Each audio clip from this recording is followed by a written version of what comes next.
কসাই ভাইরা রুহটা যাতে তাড়াতাড়ি বের হয়ে যায়, প্রাণটা যাতে তাড়াতাড়ি বের হয়ে যায়, জবাইয়ের পরে আবার ছোট ছুরি দিয়ে স্পাইনাল কর্ডে খোঁচা মারতে থাকে। এটা কিন্তু ঠিক না। এতে করে যেটা হয়, এটা স্বাভাবিক মৃত্যু হয় না, বরং অপমৃত্যু হয়ে থাকে। হিন্দুদের মন্দিরের সামনে কুরবানির গরু জবাই করে, এটা ঠিক না। কারণ আমরা জানি যে ওরা এই গরুর পূজা করে থাকে। সো আমরা এমন কিছু করব না যেটা ওদেরকে খুব বেশি কষ্ট দিবে। আমরা যেন নিজ দায়িত্বে এই কুরবানির করার স্থান এবং বর্জ্য যেন পরিষ্কার করি। কারণ আত্মহুরু শাত্রুল ইমান, পরিষ্কার পরিচ্ছন্নতা এটা হচ্ছে ইমানের অঙ্গ। সিটি কর্পোরেশনের ভাইয়েরা সরকারি তত্ত্বাবধানে সারা বাংলাদেশের এই সব বর্জ্য আসলে পরিষ্কার করা সম্ভব না। তো সেক্ষেত্রে আমাদেরকে দায়িত্বশীল হতে হবে। এ পর্যায়ে আমরা অল্প কয়েকটি রিমাইন্ডার আপনাদের সাথে শেয়ার করে আজকের আলোচনাটুকু আমরা এখানেই জবনিকা টানবো, এখানে আমরা আলোচনাটি শেষ করবো ইনশাআল্লাহ। প্রথম যে রিমাইন্ডারটি আপনাদের সাথে আমি শেয়ার করতে চাই সেটি হচ্ছে, সম্মানিত সুধী, আমরা অনেকেই বাজার থেকে পশু আনার সময় বা কুরবানি করার সময় পশুর সাথে অনেক বেশি অমানবিক আচরণ করি। এতে করে কিন্তু আপনার কুরবানিটা, পুরো কুরবানির প্রক্রিয়াটাই প্রশ্নবিদ্ধ হয়ে যেতে পারে।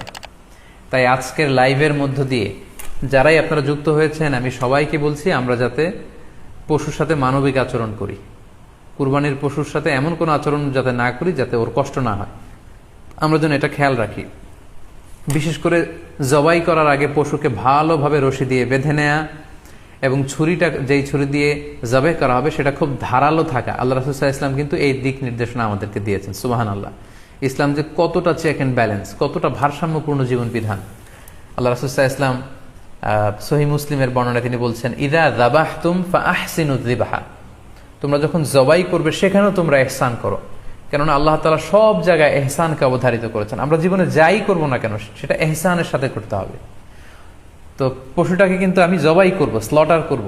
আল্লাহ রাসূল সাল্লাল্লাহু আলাইহি ওয়াসাল্লাম বললেন, যখন স্লটার করবে, জবাই করবে, তখনও সেটার প্রতি ইহসান করে তোমরা জবাই করো না। ওয়া ইযা যাবাহতুম ফাআহসিনুয যিবহা, সেক্ষেত্রেও তোমরা সফট হার্টেড হও, সেটাকে ইহসানের সাথে জবাই করো। কিভাবে ইহসানের সাথে জবাই করবে? ওয়ালিয়ুহিদ্দা আহাদুকুম শাফরাতাহু ওয়ালিয়ুরিহ যাবিহাতাহু, তোমরা তোমাদের ছুরিটা খুব বেশি করে ধারালো করে নাও, যাতে করে খুব স্মুথলি স্লটারিংটা হয়ে যায়, খুব স্মুথলি কুরবানিটা তাড়াতাড়ি হয়ে যায়, যাতে প্রাণীটার কষ্ট না হয়। আমরা প্রায়ই আমাদের বেখেয়ালে বা অবহেলাবশত কুরবানির পশু ট্রাক থেকে নামানো, হাট থেকে নিয়ে আসা, এমনভাবে আমরা কুরবানির পশুর সাথে ট্রিট করি, এতে করে কিন্তু অনেক অমানবিক আচরণ আমাদের দ্বারা প্রকাশ পেয়ে যায়। সো আমরা যদিও এটাকে জবাই করব, আমরা যেন ইহসানের সাথে জবাই করি, এই বিষয়টা যেন আমরা খেয়াল রাখি। এটা হচ্ছে প্রথম রিমাইন্ডার।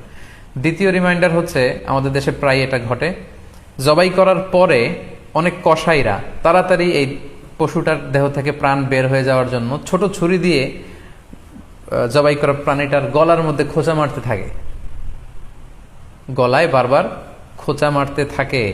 এটা কিন্তু ঠিক না। স্পাইনাল কর্ডে যদি আপনি জবাই করার পরে বারবার খোঁচা মারেন, তাহলে কিন্তু এই প্রাণীটার অপমৃত্যু হতে পারে, অর্থাৎ এটা স্বাভাবিক কোনো মৃত্যু নয়। স্বাভাবিক মৃত্যু হচ্ছে জবাই করে দেয়া, এবং ইসলাম এটাকে আমাদের জন্য বৈধ করেছেন।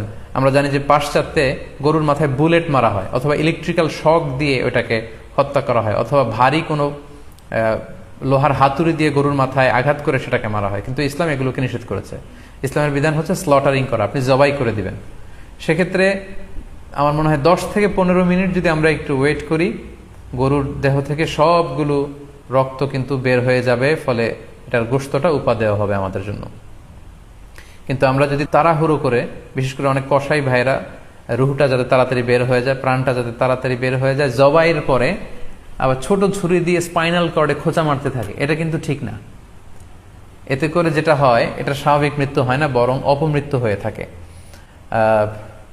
আমরা যখন কুরবানি করি তখন প্রাণীটার শ্বাসনালী এবং কণ্ঠনালী কেটে যায়, এবং তারপরে রক্তনালী, যেটাকে ইংরেজিতে বলে জুগুলার ভেইন, এই জুগুলার ভেইনটা যখন কেটে যায় তখন কিন্তু প্রাণীটা আর ব্যথা পায় না।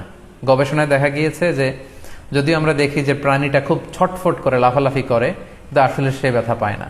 জুগুলার ভেইন যখন কেটে ফেলে তখন ব্রেইন তাকে স্পাইনাল কর্ডের মাধ্যমে হার্টে সিগন্যাল দেয় আরো বেশি পাম্প করার জন্য, আরো বেশি রক্ত পাঠানোর জন্য। ফলে দেহের সবগুলো রক্ত গলার ওই কাটা জায়গা দিয়ে কিন্তু বের হয়ে যায়। কিন্তু ওই মুহূর্তে আপনি যখন ছোট ছুরি নিয়ে এটার স্পাইনাল কর্ডে খোঁচাখুচি করতে শুরু করেন, তখন কিন্তু এটার অপমৃত্যু ঘটে, এটার স্ট্রোক হতে পারে, এটা হার্ট অ্যাটাক করে মারা যেতে পারে। তাহলে সেটা কিন্তু স্বাভাবিকভাবে জবাইয়ের মধ্যে দিয়ে মৃত্যুবরণ করলো না, বরং হার্ট অ্যাটাক করে বা স্ট্রোক করে সেটা মারা গেল। তখন কিন্তু আপনার কুরবানিটা প্রশ্নবিদ্ধ হয়ে যেতে পারে। তো এই জন্য আমি সকলের কাছে অনুরোধ করব, আপনারা তাড়াহুড়ো না করে 10 থেকে 15 মিনিট একটু ওয়েট করেন জবেহের পরে, এটাকে স্বাভাবিকভাবে, ন্যাচুরালি, প্রাকৃতিকভাবে এটা রুহুটা বের হতে দিন। তা না হলে আমাদের কুরবানি কিন্তু প্রশ্নবিদ্ধ হয়ে যেতে পারে। 3 নম্বর রিমাইন্ডার হচ্ছে, আমাদের বাংলাদেশের অনেক জেলায় আমরা হিন্দু মুসলমান একসাথে থাকি। আমার কাছে নিউজ এসেছে যে অনেক জায়গায় অনেকে হিন্দুদের মন্দিরের সামনে কুরবানির গরু জবাই করে। এটা ঠিক না, কারণ আমরা জানি যে ওরা এই গরুর পূজা করে থাকে। সো আমরা এমন কিছু করব না যেটা ওদেরকে খুব বেশি কষ্ট দিবে। সো অনেকে শুনেছি যে উস্কানিমূলক ভাবে তারা একটু দেখিয়ে দিতে চায় বা তাদের উপর প্রতিশোধ নিতে চায়, এরকম করে অনেক সময় হিন্দুদের বিভিন্ন গ্রামে মন্দিরের সামনে এই কুরবানির ব্যবস্থাপনা করা হয়। আমি বলবো যে আমরা এটা যাতে না করি। আমরা হিন্দুদের যে উপাসনালয় আছে, আমাদের হিন্দু ভাইদের উপাসনালয়গুলোকে স্কিপ করে এমন জায়গায় কুরবানি করব যাতে করে তাদের এই দৃশ্য দেখা না লাগে এবং তাদের এবাদতগাহের সামনেও যাতে আমাদের এরকম পরিস্থিতি তৈরি করতে না হয়। আমরা যাতে সাম্প্রদায়িক সম্প্রীতি আমাদের আবাদতের মধ্য দিয়ে বজায় রাখতে পারি এবং কোন ধরনের উস্কানিমূলক কর্মকাণ্ডে যেন আমরা কখনোই যুক্ত না হই। 4 নাম্বার এবং সবচাইতে গুরুত্বপূর্ণ পয়েন্ট হচ্ছে, জি খেয়াল করে শুনুন, আপনাকে বলছি, 4 নাম্বার পয়েন্ট হচ্ছে যে জবাইয়ের স্থান এবং বর্জ্য কুরবানির পরে এটাকে নিজ দায়িত্বে পরিচ্ছন্ন করুন।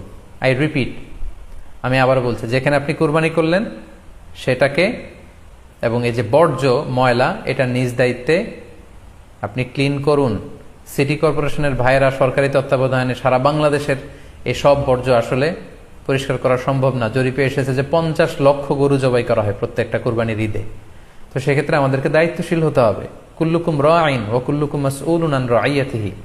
আল্লাহ রাসূল সাল্লাল্লাহু আলাইহি ওয়াসাল্লাম বলেছেন, তোমরা প্রত্যেকে দায়িত্বশীল আর তোমাদের প্রত্যেকের দায়িত্বের ব্যাপারে কিয়ামতের ময়দানে আল্লাহ তাআলা কিন্তু তোমাদেরকে জিজ্ঞেস করবে। তাই আমরা যেন নিজ দায়িত্বে এই কুরবানির করার স্থান এবং বর্জ্য যেন পরিষ্কার করি। ব্লিচিং পাউডার দিয়ে বেশি করে পানি মেরে আমরা যেন পরিষ্কার পরিচ্ছন্ন রাখি, কারণ আত-তুহুরু শাতরুল ঈমান, পরিষ্কার পরিচ্ছন্নতা এটা হচ্ছে ঈমানের অঙ্গ।